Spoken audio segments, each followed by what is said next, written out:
boy, you got to love a rivalry game, especially for two teams that are on the rise in college basketball from their own their own program standards right now. This is a huge opportunity for both these teams. It's obviously a quad one game for Ole Miss if they are able to beat Mississippi State in Starkville, and that would help their NCAA tournament resume a lot. A lot. They absolutely need it. And then for Mississippi State, they're one of those teams that are also flirting with that bubble line. This is a good Q2 opportunity here. Now, Ole Miss beats Mississippi State last time, but guys, your thoughts on this game and who ultimately wins this one, you think? Dave, of course, we'll start with you as the guest.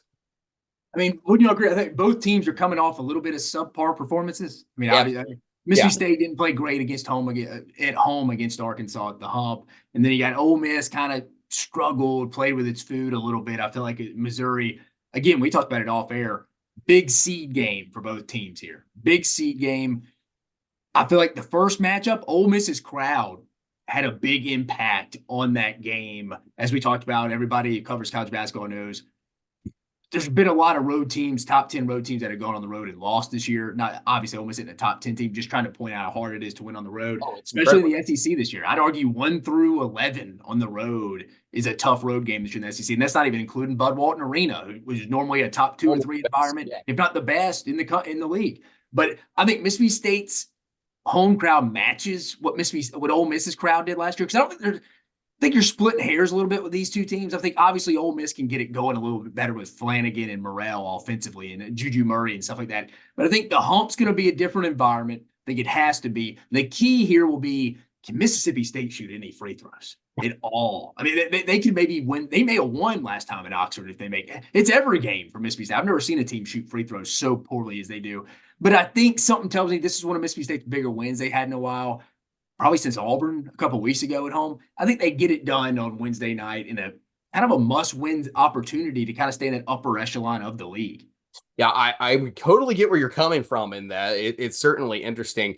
Is a chance to, like we said, build that resume. You need this quad 2 win. It's something that'll help you be a little bit more firmly in the tournament. And it's a great opportunity, especially in they had a chance to beat Ole Miss. And now they get a chance at home. You mentioned that the Hump is one of the best. Right now, KenPom has the Hump as the best home court environment in the SEC at a 4.1, according to KenPom, as an advantage. Maddie, I know you are not the biggest on Ole Miss's front court. It drives you absolutely insane. I've mentioned to you, how do 2 7-footers rebound so badly? But go ahead and give me your thoughts on this one. Yeah, obviously you knew where I was about to take this. I think if you want to go off my marquee matchups, Tolu Smith is going to get it done for Mississippi State. I think he is almost an unstoppable force.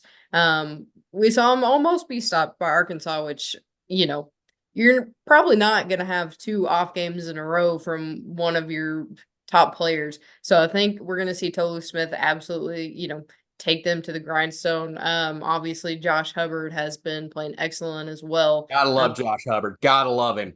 3-star kid's playing his butt off right now for the Bulldogs.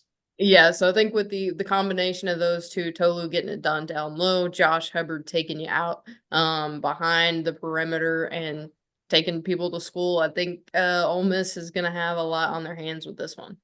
Yeah, I think it's definitely going to be an absolute challenge. I definitely get where you're coming from in that front court matchup. Josh Hubbard hit that shot against Arkansas this weekend, and I mean, that's a big time shot for a freshman to make that free. Big time shot. This kid was so underrated coming into the league this year. I believe he was outside the top 200 according to 247 Sports, if I remember correctly. We weren't even smelling him for when we did our freshman 15 at the beginning of the season. I'm going to go a little bit different here in my thought process. Ole Miss needs this. They got to win a basketball game. Now, I know it would suck for Mississippi State to lose back-to-back games to Ole Miss, but Ole Miss needs this game to win, to make sure that their tournament hopes stay absolutely where they are and get a little bit better. I think Chris Beard can have this team fired up, especially after a sleepy game against Mizzou, challenging this team to find themselves a little bit. I'm going to go the upset route here, and I'm going to pick Ole Miss just because they seem to me to be the little bit more desperate team. Also, we know when this Ole Miss team is shooting well, they can hit threes. They average close to 8 3-pointers a game. So I'm going to go Ole Miss and pick the upset route here. and change my thought just a little bit. I agree with you guys. You guys are making excellent points. I'm totally there with you, but I think Ole Miss has got to be the hungrier team in this game when it comes to an opportunity to get a big win.